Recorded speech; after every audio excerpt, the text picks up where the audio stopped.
first time I got to meet David was when he was in grade school. I believe he was in 7th grade, and he was part of an Ohio select team. We took a group of ODP players to Europe, and we went to England over Easter break. And so I got to meet David, I got to meet his parents, and it was at that time that you could see there was something special about David Maier. I had heard rumors of him transferring over to Ignatius, and never really knew if it was true or not. And then he appeared in my geometry class, I believe it was, and ended up sitting a couple rows behind me, and that was kind of the confirmation that he had indeed transferred. It was a good group already, and I think once they knew that David Maier was interested in Saint Ignatius, that just as a person they were excited, as a soccer team they were excited, and so yeah, he definitely had a bit of glitz that followed his name, I think you could say.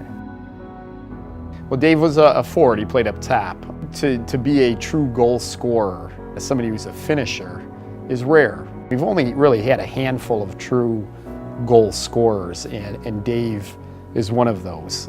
Dave is quicker than any player on the field, pretty much at all times. Quickest feet I've ever seen, and he's also probably the smartest player on the field. We were playing in the regional finals that year against Hudson, and Hudson was undefeated at the time. They were announcing the teams, or giving some background. The announcer said, you know, Hudson comes in, this is their record. They have scored 41 goals, given up like 3. But I remember looking over at Dave and said, Dave, you've scored 43 so far.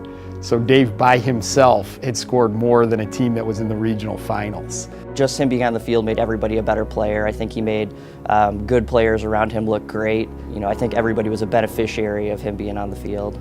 Centerville came into Cleveland as one of the most established high school programs in the country. And we were good, we were one of the top in the state, but I think that was one of our signature games as a program, and his goal that game was one of the greatest goals that I recall our team scoring in the last 10 years. He had a game where he scored 6 goals and had 3 assists. That's 15 points by yourself. He came off the field and he was apologetic. He didn't want to feel like he himself was running up the score. That's Dave, apologizing for scoring his 6th goal. The word student athlete gets thrown around a lot. Dave was a student athlete. So his work ethic was just sort of ingrained in who he was as a person. Whether it was academics or whether it was on the soccer field, Dave was going to work hard. I mean, that's what got him there. Well, I just think the important thing to know about Dave is that he's, you know, for everything he's done on the field, he's really, it's, you know, the person he is off the field that makes him who he is, and I think that people just generally enjoy being around him, and, you know, if you can't get along with Dave, you're probably the type of person who wouldn't get along with anybody. His teammates loved him. His coaches loved him. Just the school body loved him. He's all about what we're all about, and if anyone, you know, belongs at Saint Ignatius, it's David Maier.